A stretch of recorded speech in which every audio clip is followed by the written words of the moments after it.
The parable of the weeds in the Bible is a short but intimidating passage. Is there something encoded in this intense text which gives us a clue towards the process of psychological transformation? Could this ancient story reveal how we can confront and integrate the darker aspects of our psyche to achieve personal growth? You're watching Archetypal Wisdom. Join me in exploring the symbolic truths and mysteries of humankind. Remember to like and subscribe. Now, back to the video. The parable of the weeds can be found in Matthew 13:24, and it goes as follows. Jesus told them another parable. The kingdom of heaven is like a man who sowed good seed in his field. But while everyone was sleeping, his enemy came and sowed weeds among the wheat and went away. When the wheat sprouted and formed heads, then the weeds also appeared. The owner's servants came to him and said, "Sir, didn't you sow good seed in your field? Where then did the weeds come from?" "An enemy did this," he replied. The servants asked him, "Do you want us to go and pull them up?" "No," he answered, "because while you are pulling the weeds, you may root up the wheat with them. Let both grow together until the harvest. At that time I will tell the harvesters, first collect the weeds and tie them in bundles to be burned. Then gather the wheat and bring them into my barn." The passage is then elaborated upon in Matthew 13:36, which goes as follows. Then he left the crowd and went into the house. His disciples came to him and said, "Explain to us the parable of the weeds in the field." He answered, "The one who sowed the good seed is the Son of Man. The field is the world, and the good seed stands for the sons of the kingdom. The weeds are the sons of the evil one, and the enemy who sows them is the devil. The harvesters are the angels. As the weeds are pulled up and burned in the fire, so it shall be at the end of the age. The Son of Man will send out his angels, and they will weed out of his kingdom everything that causes sin and all who do evil.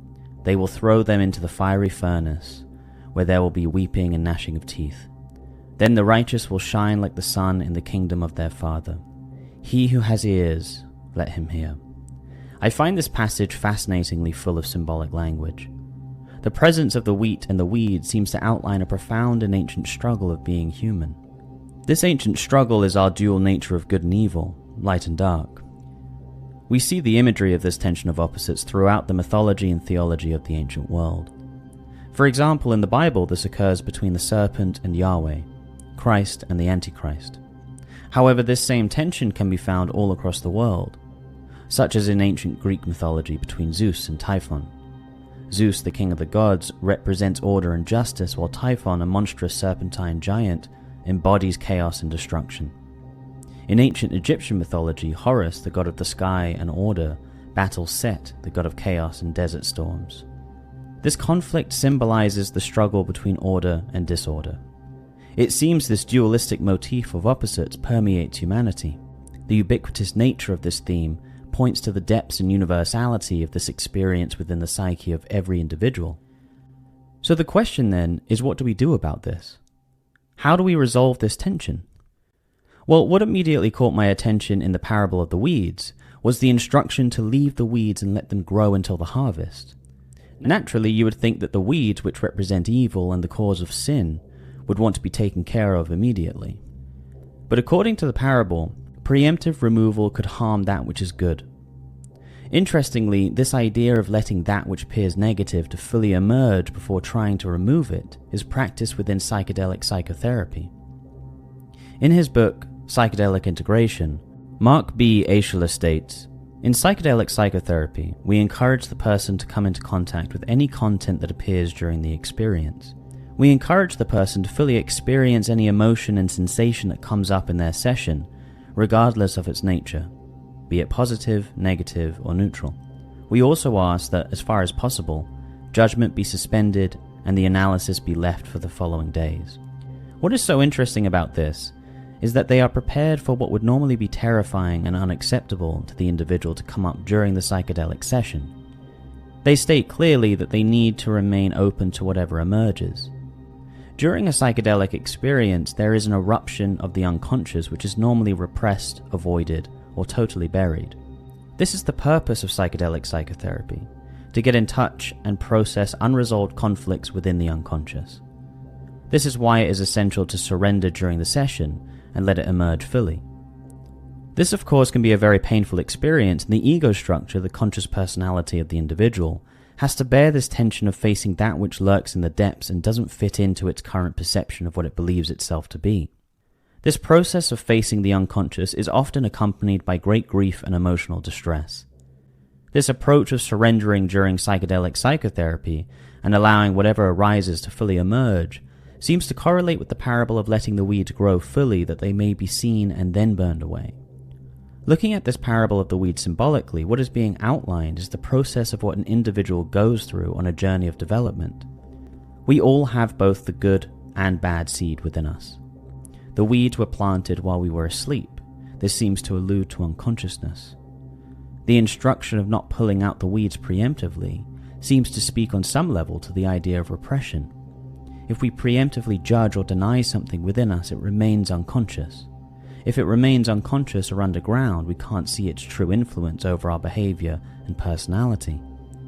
If we can't see its true influence, then we can't see where it might be trapping something good within us, holding our better potential hostage. In other words, if you try to preemptively get rid of the weeds, you won't see where the weeds are wrapped around the roots of the wheat, and you may root up the wheat with them. Therefore, we have to let it emerge from the underground, unconscious, to be seen fully before it can be separated from that which is good.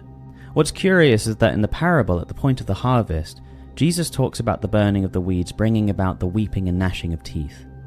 This seems to echo the pain of confronting one's unconscious and the importance of letting it emerge, even with the pain and grief that comes along with it. What's more is that the entire parable is set up as a comparison to the kingdom of heaven, and the ordering seems revealing. First, the weeds, the representation of sinful nature, will be burned, and then the righteous will shine in the kingdom of the Father. To me, this is a profound text if we have the courage to realize that we are both the good and the bad, and that this process takes place within each of us. In order to enter the kingdom, a higher plane of existence, we must be ready to expose our weeds. We must offer all of ourselves, the good and the bad, honestly and fully, in order for them to be judged appropriately.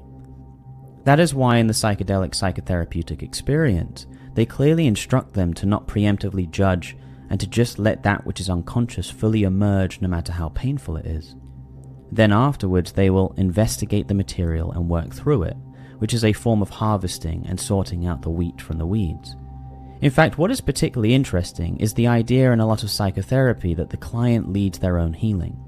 The therapist serves as a kind of guide and helper, but ultimately the individual in question is the one intuitively leading the healing process.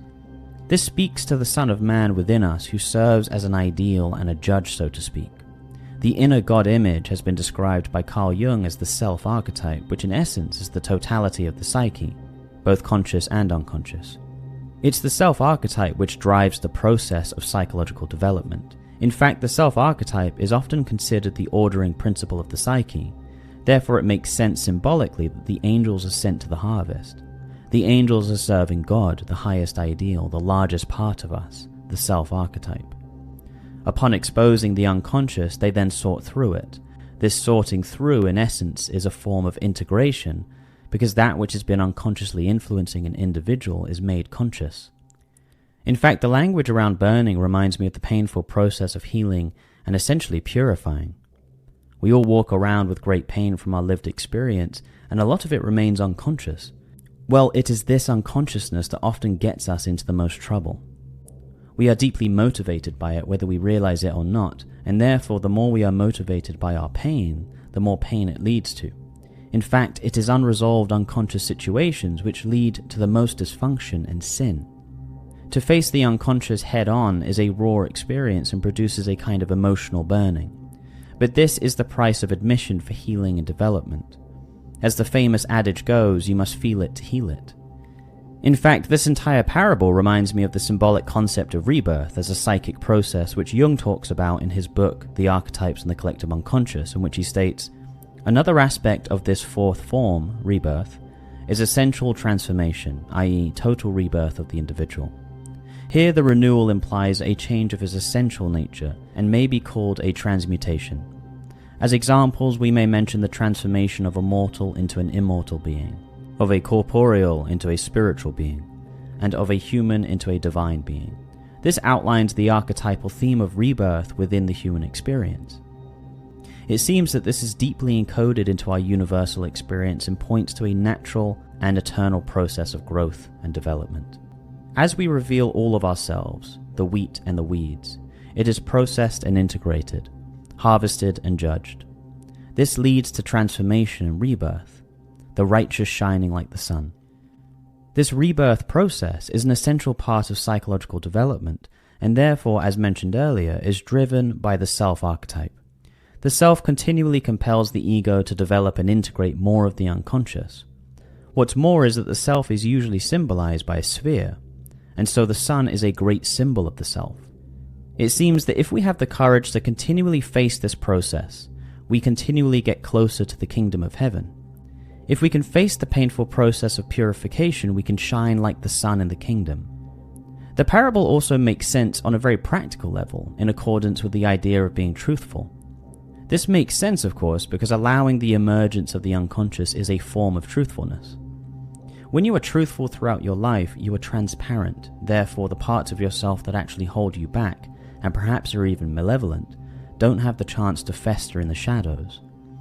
Therefore, the allowing of the wheat and weeds to grow to full fruition, in order to see them clearly and plainly, also serves as a symbol of truth.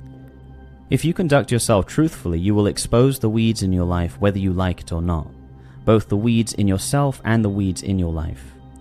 What's remarkable about this process of truth and exposing that which is within is its natural evocation of the righteous fire which purifies and burns away the weeds, leading to rebirth in the kingdom.